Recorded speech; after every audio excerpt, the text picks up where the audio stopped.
Thank you, Chairman of Community. I want to associate myself with what has been said, especially what our sister President Samia Suluhu has just mentioned. But before that, let me raise a couple of questions maybe to guide us. I don't know if that is possible. One,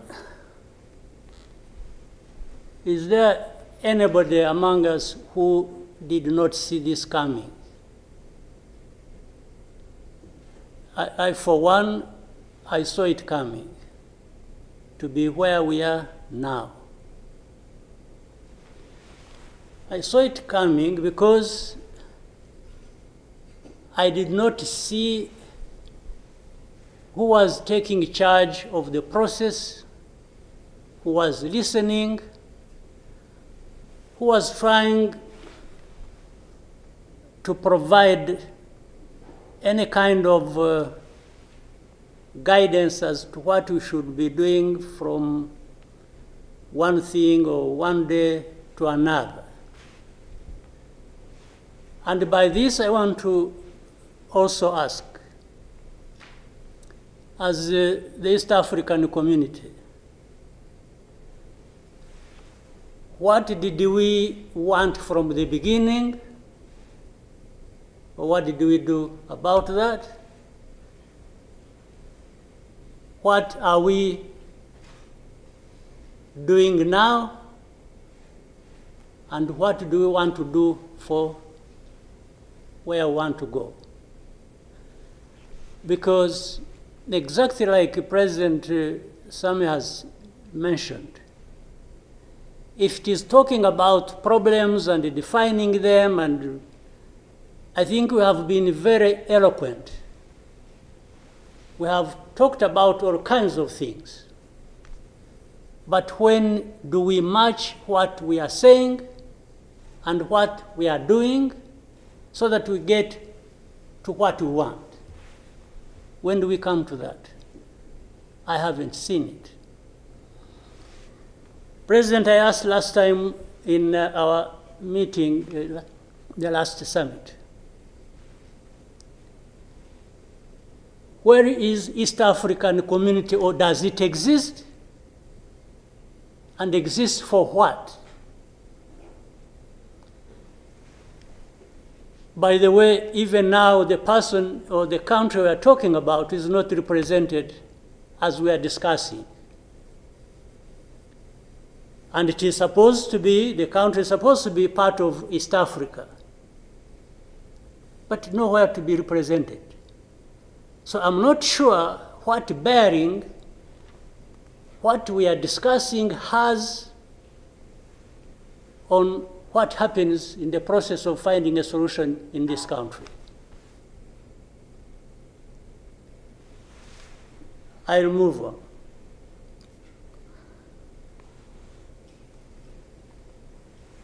The conflict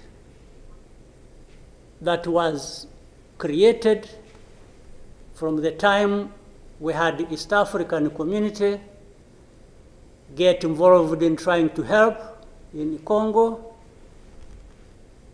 and later on when the East African force was trying its best and we are seeing progress, Tshisekedi decided they are not doing what he wanted and went to SADC. SADC agreed they would come and do what he wanted and sent everybody packing. And that we complied and kept quiet. What really did we expect to come out of this? Now, worse still, I think even in East Africa itself, ourselves, maybe we have different understanding of what the problem is, and we have never come together to agree or even disagree and find a way to come together finally to do what we ought to do to deal with this problem. Or we simply decided, each country, to move on its own with a different agenda arising out of involvement or whatever in Congo, and that was enough. If your interests were catered for by Tshisekedi, that was fine, even if the others' interests or concerns were not taken care of. You can imagine, therefore, what chaos comes out of that kind of situation. We are, on one hand, assuming or pretending we are coming together over an issue and trying to find a solution, while at the same time, each country is pulling in its own direction, different from the others. This is the fact of the matter. Now, but even if we were doing everything right, all of us, nothing is going to come out of it until those mainly concerned are also part of it and participating and contributing to the success of the process through which they are getting the support. But if the parties decide or accept to be manipulated, because, and by the way, that's exactly what happened, and I think in Congo, there are experts for doing that. They would go to one party and promise them something, and then they would decide to keep quiet about what is obviously going to result into problems like we are seeing now. For the last 2 days, on Monday and today this morning, I spoke with the President of South Africa, who sought me out to speak with me on this matter because of their involvement in Eastern Congo. And